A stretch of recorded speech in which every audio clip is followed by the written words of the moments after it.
નમસ્કાર, આપ જોઈ રહ્યા છો Spark Today News. Ghoghamba Ranjitnagar JFL કંપનીમાં ગેસ લીકેજનો મામલો સામે આવ્યો, જેમાં આજુબાજુના સ્થાનિકોએ કંપનીમાં વારંવાર ગેસ લીકેજની ઘટના અંગે આક્રોશ વ્યક્ત કર્યો। જીએફએલ કંપનીમાં તપાસ ચાલશે ત્યાં સુધી પ્રોડક્શન બંધ રહેશે। રાજ્યના ઔદ્યોગિક સલામતી વિભાગના ઇન્સ્પેક્ટર દ્વારા ઉપસ્થિત રજૂઆતકર્તાઓ સમક્ષ જાહેરાત કરવામાં આવી છે।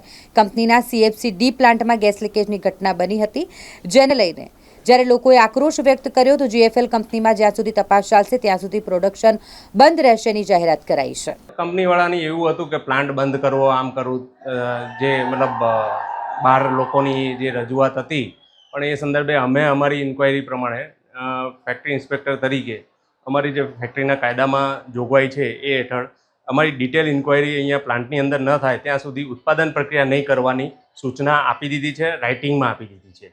એટલે એ હવે જ્યાં સુધી ઇન્ક્વાયરી નહીં પતે ત્યાં સુધી ઉત્પાદન પ્રક્રિયા નહીં થાય પ્લાન્ટની અંદર।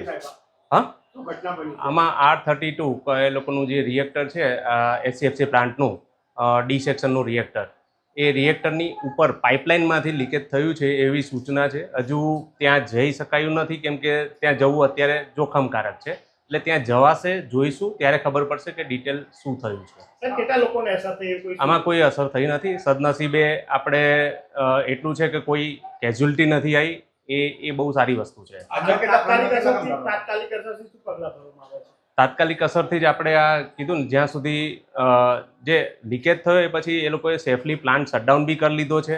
અત્યારે પ્લાન્ટ ચાલુ જ નથી, પણ હવે અમારી ઇન્ક્વાયરી પૂરી ન થાય ત્યાં સુધી અમે ઉત્પાદન પ્રક્રિયા આખા પ્લાન્ટને નહીં કરવાની સૂચના આપી દીધી છે। એ અત્યારે કેટલા કામ કરે છે એ બધી સૂચના મને અત્યારે નજીકના એવી કોઈ સૂચના નથી મારી જોડે, વિડીયો છે એટલે મારી જોડે એવી કોઈ સૂચના નથી, હું તમને કહું છું। ઓકે, ગેસ બને છે એના પ્લાન્ટમાં થયેલું હતું। પરિસ્થિતિ એકદમ કંટ્રોલ હેઠળ હતી અને એ લોકોએ નિયંત્રિત કરી લીધી છે અને કોઈ કેઝ્યુઅલિટી કે કોઈને કોઈ